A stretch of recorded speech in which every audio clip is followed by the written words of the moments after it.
From all-you-can-eat buffets aboard a cruise ship to the back of a Precinct 5 patrol car, Lakeisha Woods Williams is accused of abandoning her children.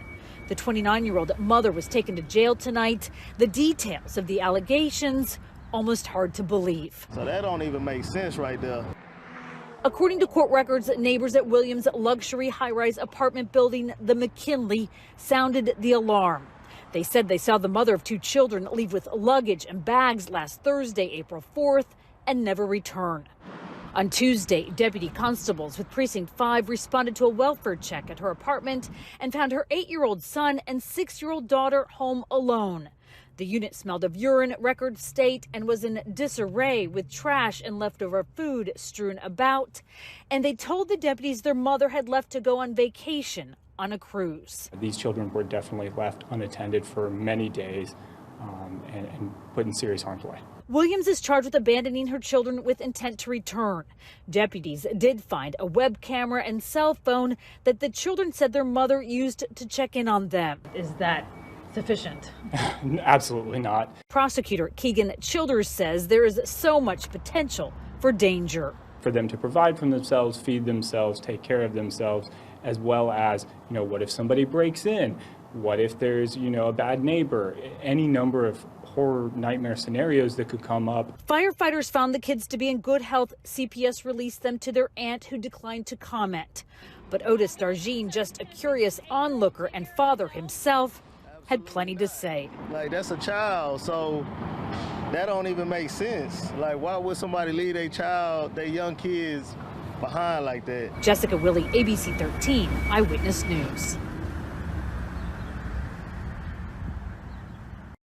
Raw emotion today inside of a Cuyahoga County courtroom. The mother who pled guilty to aggravated murder after leaving her toddler home alone was handed her fate. News 5 anchor Tracy Carlos with the disturbing details. And we do want to warn you here that some of this may not be suitable for young children.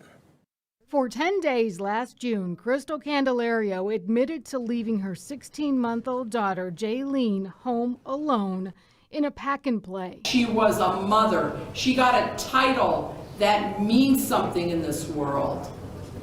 Animals take care of their infants better. Prosecutors say Candelario frolicked on the beaches of Puerto Rico with one man and visited another in Michigan while her daughter died a horrific death at home alone. Police say the 32-year-old mother left the baby with a bottle or two on June 6th. Neighbors' cameras captured her coming home 10 days later. Jaylene was dead. Dr. Elizabeth Mooney is the forensic pathologist who performed the autopsy. She told the judge the baby died from starvation, dehydration, and abandonment. She described the suffering the baby endured lasting days, possibly even a week. Feeling of abandonment for days on end, coupled with the pain of starvation and extreme thirst, is a type of suffering I don't think any of us could ever fully fathom. Prosecutors say when Candelaria got home, she changed the baby's clothes that were covered in urine and feces before calling for help. While video captured Candelaria leaving and coming back, the cameras also captured the baby crying alone in the middle of the night.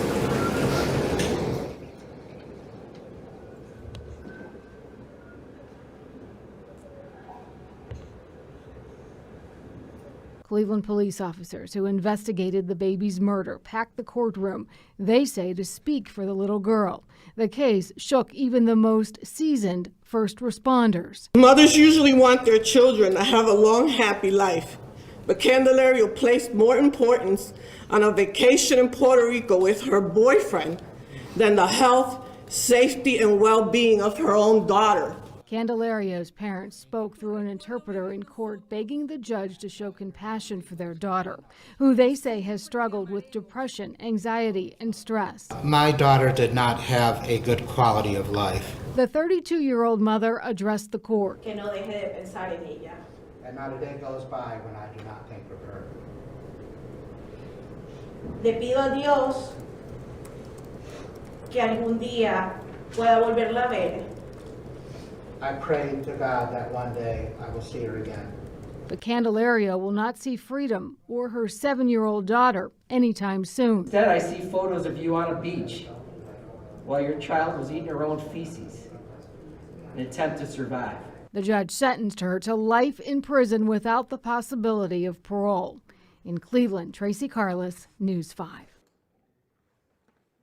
Tough story, tough day in the courtroom there, but we'll continue to follow through. Yeah. 16. A Wilmington mother is accused of starving her 4-year-old son to death. Mercedes Ferguson is charged with murder by abuse. The investigation began in August when police responded to a call of an unresponsive child. Despite CPR, the child did not survive.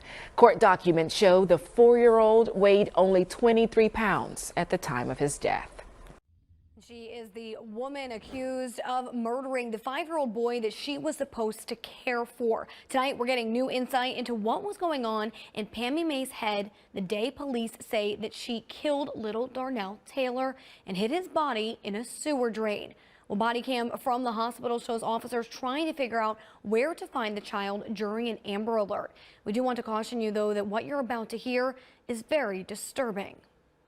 There's no chance your son is alive.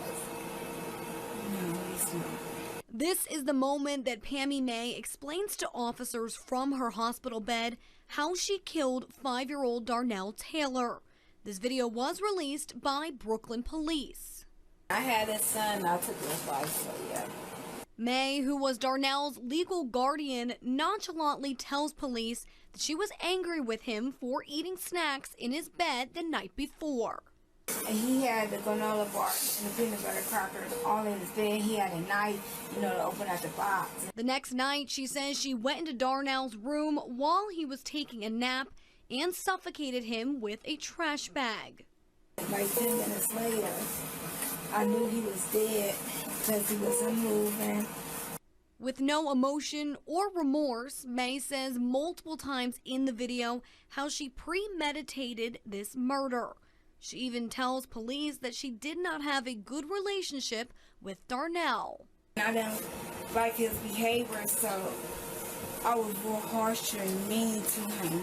May then tells detectives the exact location of the sewage drain where she dumped Darnell's body.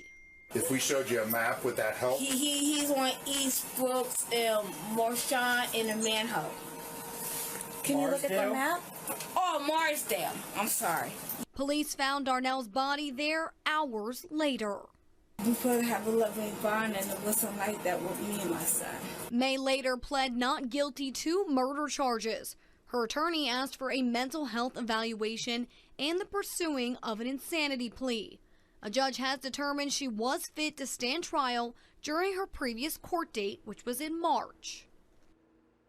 And prosecutors filed a report last week that Pammy May needs to provide copies of the results from her physical and mental examinations. And you can count on our continuing coverage as this story develops. Anytime news breaks, you can find it first on the 19 News app.